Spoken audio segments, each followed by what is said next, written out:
నిర్మల్ జిల్లాలో రాజకీయం ఆసక్తికరంగా మారింది.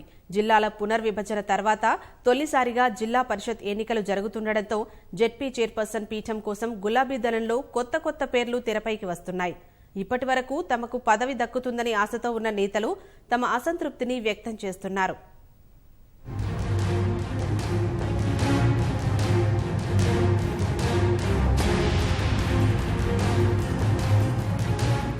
మంత్రి ఇంద్రకరణ్ రెడ్డి ప్రాతినిధ్యం వహిస్తున్న నిర్మల్ జిల్లాలో రాజకీయం రసవత్తరంగా మారింది.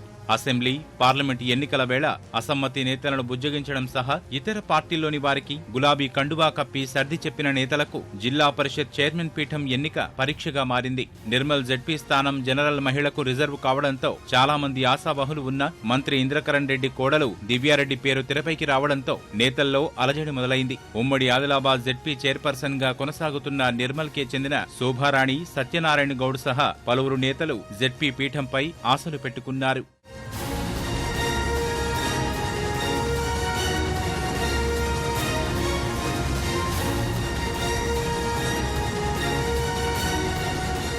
నిర్మల్ జిల్లాలో 18 జెడ్పీటీసీ స్థానాలుండగా 10 చోట్ల గెలిచిన పార్టీ జెడ్పీ స్థానం దక్కించుకునే అవకాశం ఉంది. తెరాస, కాంగ్రెస్ నువ్వా నేనా అన్నట్లుగా ఉండడంతో అసెంబ్లీ ఎన్నికల సమయంలో జెడ్పీ పీఠం, మున్సిపల్ చైర్మన్ వంటి పదవులు ఇస్తామంటూ భాజపా నేతలు మల్లికార్జున్ రెడ్డి, సర్వారెడ్డిని తెరాసలో చేర్చుకున్నారు. ప్రస్తుతం ఇంద్రకరణ్ రెడ్డి కోడలు పేరు తెరమీదకు రావడం చర్చనీయాంశంగా మారింది.